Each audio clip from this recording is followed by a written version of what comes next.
کے طور پر معروف ہے، مگر اس میں کلام نہیں کہ وسط ایشیا میں اسلام کی ترویج و اشاعت میں صوفیہ نے بنیادی اور مرکزی کردار ادا کیا۔ جب عرب و عجم پر اموی اور عباسی خلفاء کی آمرانہ حکومتوں کا پرچم لہرا رہا تھا، اور جب فرد کی آزادی سلب کر لی گئی، اور جب تخت خلافت پر براجمان ہر خلیفہ اپنے ہر حریف اور سیاسی دشمن کو اسلام اور خلافت کا باغی قرار دے کر گردن زنی کا مستحق سمجھتا تھا، ایسے دور میں صوفیہ نے خلافت و حکومت کے ایوانوں سے دور رہ کر دین اسلام کی آبیاری کی، اور مقدور بر کوشش کی کہ حکومت کی قہرمانہ قوتوں سے دور رہ کر ٹھوس عملی اور تبلیغی فرائض انجام دیے جائیں۔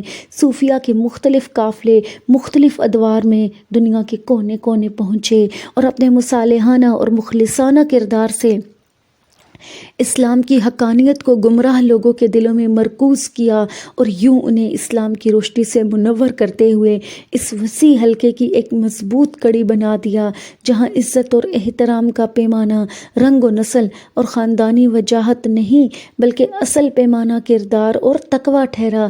وسط ایشیا کے کوہ دامن میں اسلام کا جو نور پھیلا، وہ بھی انہیں صوفیاء کرام کی مساعی جمیلہ کے طفیل ہوا۔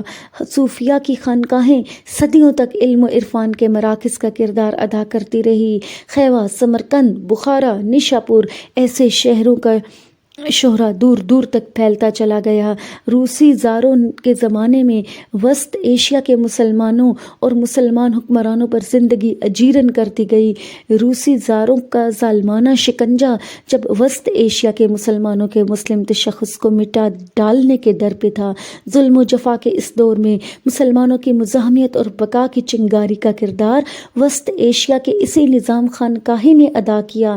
1917 کے کمیونسٹوں کے خونی انقلاب نے وسط ایشیا کی اجتماعی زندگی کو تہہ و بالا کر دیا۔ زاروں کے شاہی استبداد کی جگہ ملحد کمیونسٹوں اور سوشلسٹوں نے جگہ لے لی۔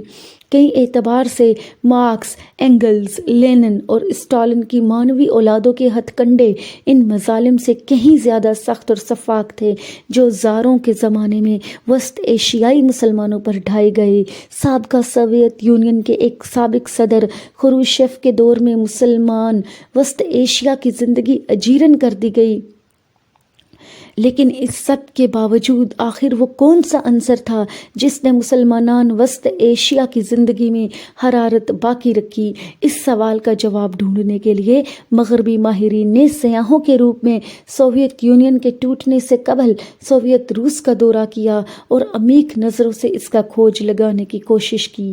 مذکورہ ماہرین اور سیاح وسط ایشیا کے گہرے مطالعے کے بعد اس نتیجہ پر پہنچے کہ یہاں مسلمانوں کی بقا اور ان میں مذہب کی حرارت کا باعث یہاں کا نظام خانقاہی تھا اور ہے۔ اس نظام خانقاہی کے مختلف سلاسل نے وسط ایشیا کے مسلمانوں کو باہم مربوط اور متحد رکھا۔ وسط ایشیا کے نظام خانقاہی میں شاہ زندہ کے مزار اور مزار سے متصل دینی مدرسے کو ممتاز مقام حاصل ہے۔ یہ مزار ریاست ازبکستان کے معروف عالم شہر سمرقند میں واقع ہے اور آج بھی مرجع خاص و عام ہے۔ شاہ زندہ کے مزار سے متصل ایک قدیم اور گہرا کنواں ہے۔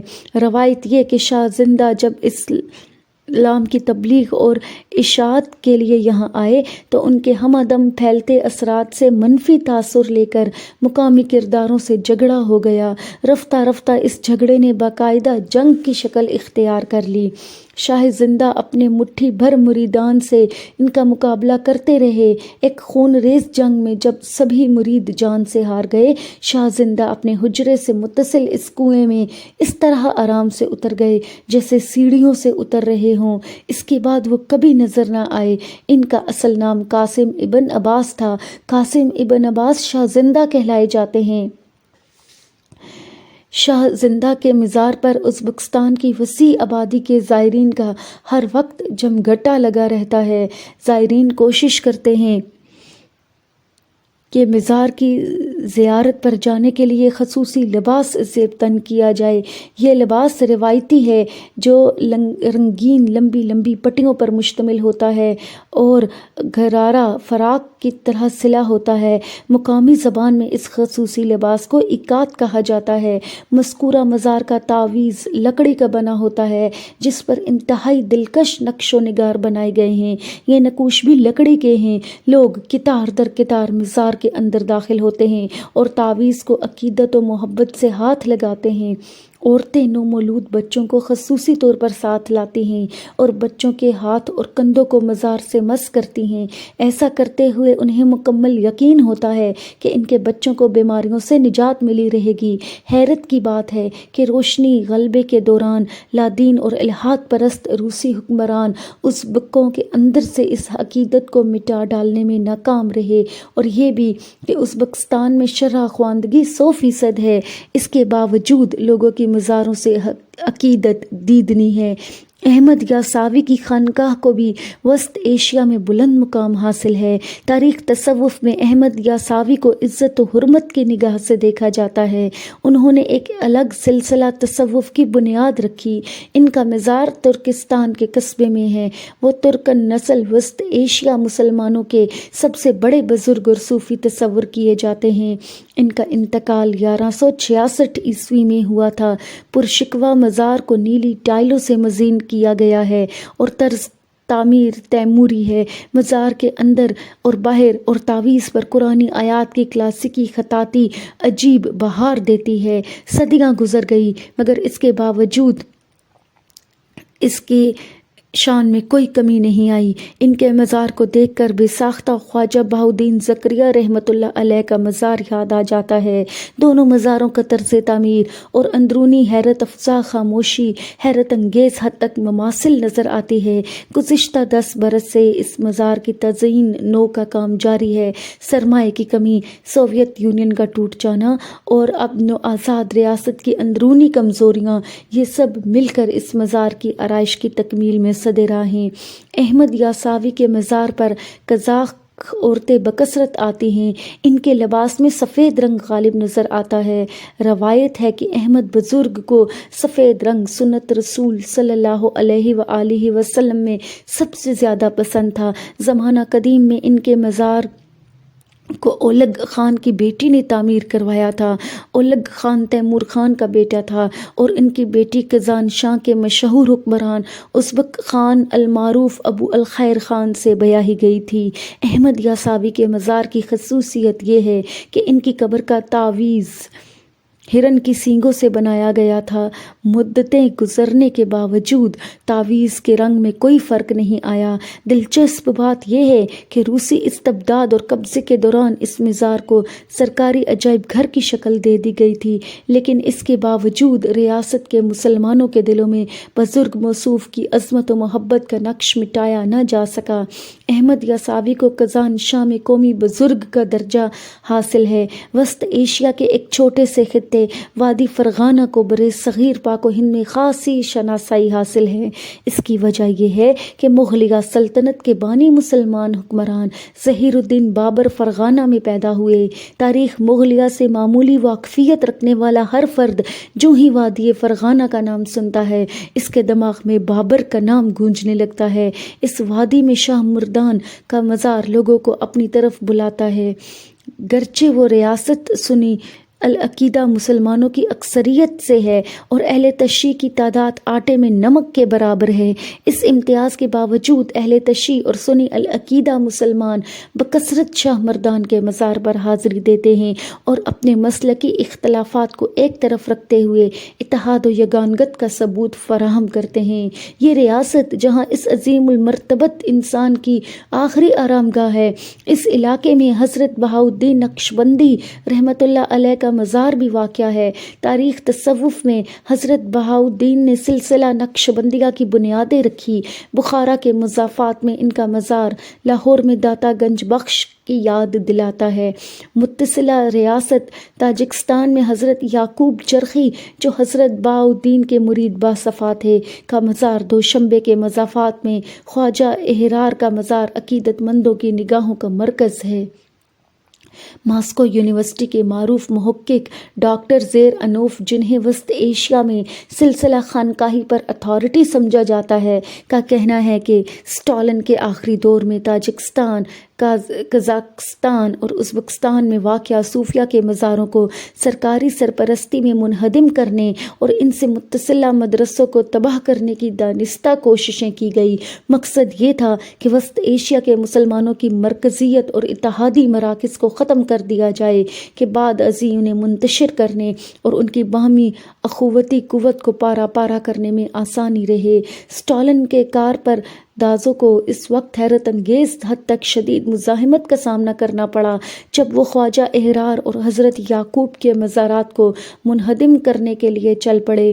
خواجہ احرار کے سجادہ نشین اس مزاحمت میں کام آ گئے، مگر ان کے قتل کے بعد ان کے جانشینوں نے اسٹالن کے جانشینوں کو چین سے نہیں بیٹھنے دیا۔ خروشچف کے زمانے کے پہلے سال جب خواجہ احرار کے خاندان کے ایک فرد کو تاحیات مزار کا متہم مقرر کیا گیا تو یہ گویا وسط ایشیا بھر میں جال کی طرح پھیلے نظام خانقاہی کا ایک بار پھر غلبہ تسلیم کیے جانے کے مترادف تھا۔